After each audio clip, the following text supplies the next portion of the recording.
Hello guys, अभी हम पढ़ रहे हैं पेनक्रियाज। हम मोस्टली देखें तो ये एक्जोक्राइन एंड एंडोक्राइन दोनों प्रकार का ऑर्गन होता है। पहले हम इसके बारे में देख लेते हैं कि ये प्रेजेंट कहाँ होता है, इसकी लोकेशन क्या होती है, वो सब देख लेते हैं। उसके बाद में हम धीरे धीरे छोटा छोटा बेसिक पढ़ेंगे इसके बारे में, ठीक है। तो पेनक्रियाज एब्डोमिनल कैविटी के अंदर प्रेजेंट होता है, जो कि ड्यूडेनम के कॉनकेविटी शेप में जो फोल्ड होता है ना, वहाँ पे ये प्रेजेंट होता है। ये देख लो आप,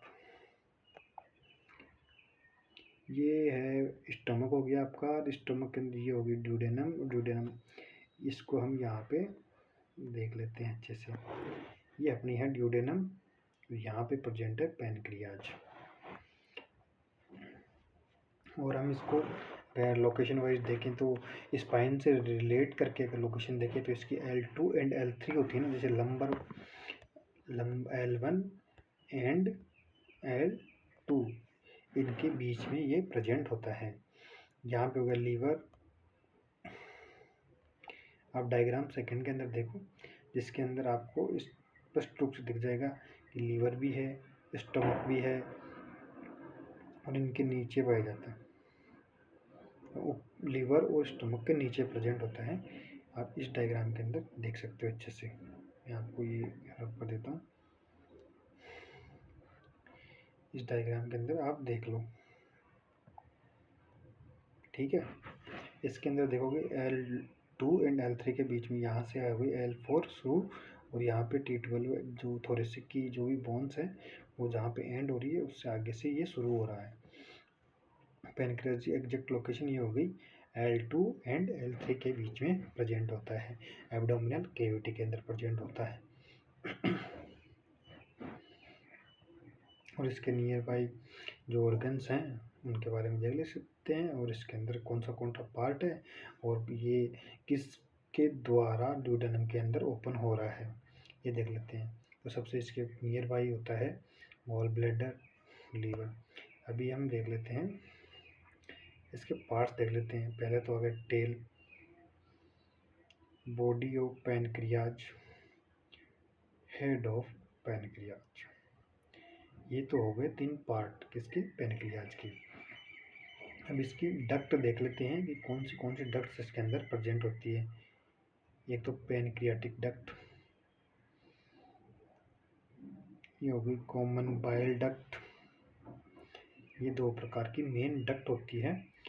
पेनक्रियाटिक डक्ट पेनक्रियाटिक जूस को लाती है, और common bile duct bile juice को लेकर आती है।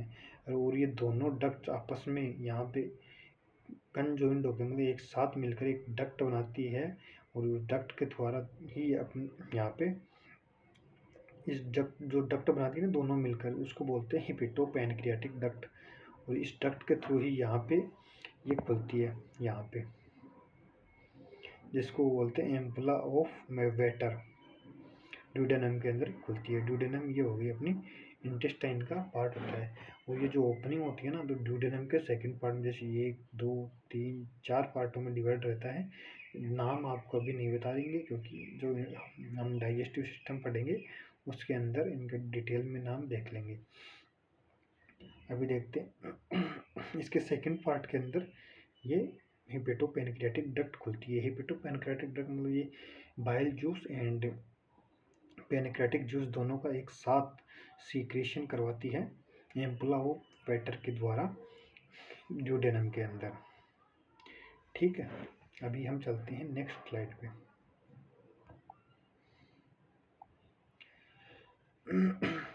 अभी इस डायग्राम के अंदर आपको पार्ट्स सही से दिखाए गए हैं, ठीक है। और जो मैंने आपको डक्ट्स बता रहे थे वो ऐसे हैं। ये तो रही अपनी पेन बाइल डक्ट, और ये हो रही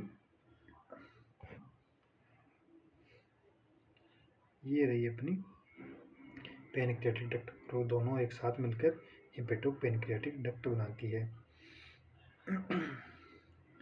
अभी आते हैं हम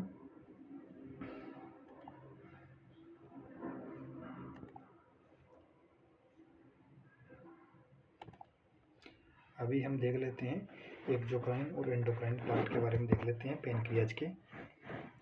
सबसे पहले हम आते हैं, एक तो आते हैं SC9।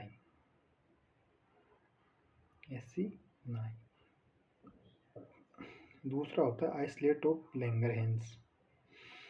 SC9 क्या होती है? एक एपिथेलियल सेल से मिलकर बनी हुई सेल्यूलर स्ट्रक्चर होती है जिसके द्वारा पेनक्रियाटिक जूस का सीक्रेशन किया जाता है, जो कि आप ये देख लो यहाँ पे, ये हो गई, ये हो गई, ये हो गई, ये हो गई।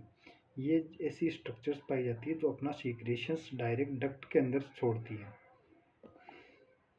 अपना सीक्रेशन, ये लोग अपना सीक्रेशंस डक्ट के थ्रू छोड़ती है और बाद में मेन पेनक्रियाटिक डक्ट के अंदर जाता है, जिसे पेनक्रियाटिक जूस कहते हैं।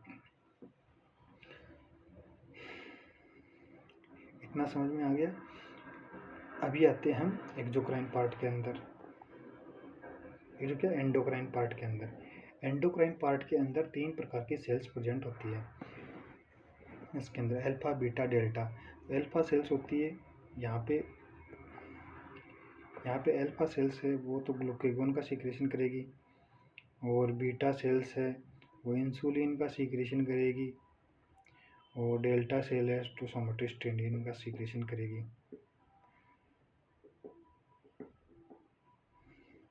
ठीक है,